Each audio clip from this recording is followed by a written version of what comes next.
So we're just in the museum with Stalag Luft 3, Grandpa's prisoner of war camp, and that's probably the compound that he was in. It is the compound that's famous for the Great Escape. He arrived in the prisoner of war camp, I think we figured out 3 months after, I think, so June, July 44, whereas the Great Escape was in March 44. What did we learn? A lot of the original authentic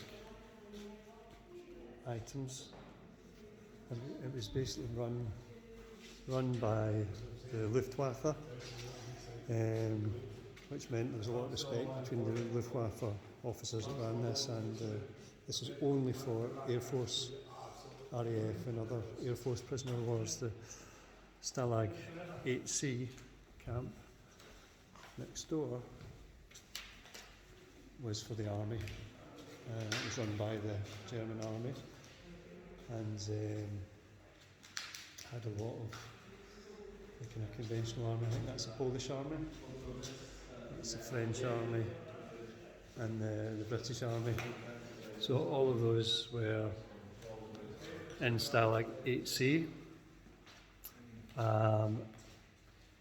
And I think the condition, what did they say? They said 49,000 prisoners of war were in the next door, but about 40-odd thousand of them were out working in the farms. They said they never really tried to escape because they were working all the time, and they knew they couldn't escape because the families were at risk if they tried to escape. You know, they'd be escaping for all the French and stuff. France was occupied, so there was nowhere to escape to. This is quite interesting. Whereas the British and Americans and Canadians and New Zealand Australians, this was an officer camp, so officers were kept separate from the NCOs, and they weren't sent out to work. So basically, you know, there was the kind of war protocol that you must try and escape. It's part of your duty as a soldier or as an airman.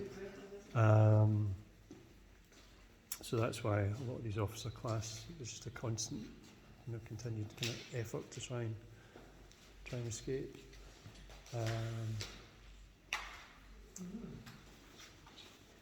This is Frederick Wilhelm von Lindner, who was pretty much the German commander, Luftwaffe commander that ran the camp.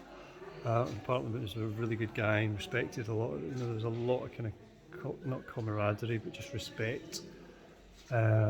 Treated the prisoners really, really well. They were all adhered to the Geneva Convention of 1929 or whatever.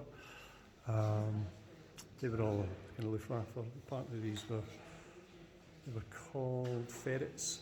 So they worked alongside the Luftwaffe. Their sole job was to discover tunnels. I think what the Marek, the guide, said, there was over 100 tunnel attempts out of, that's just Stalag 3, but it's part of, this is the whole Stalag compound, Stalag 3 North compound, sorry, and that's North compound that we're looking at down there. North compound and East compound were British, and you had the West compound, South compound, Central compound. A lot of interesting stuff.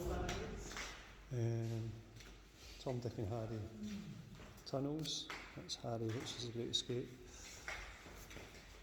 Tom and Dick there.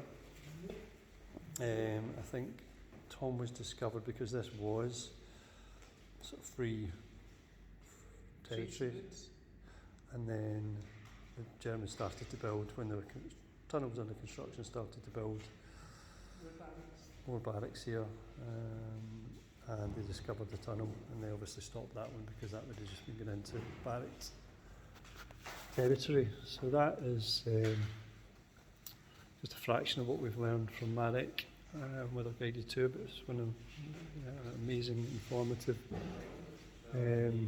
experiences, quite incredible.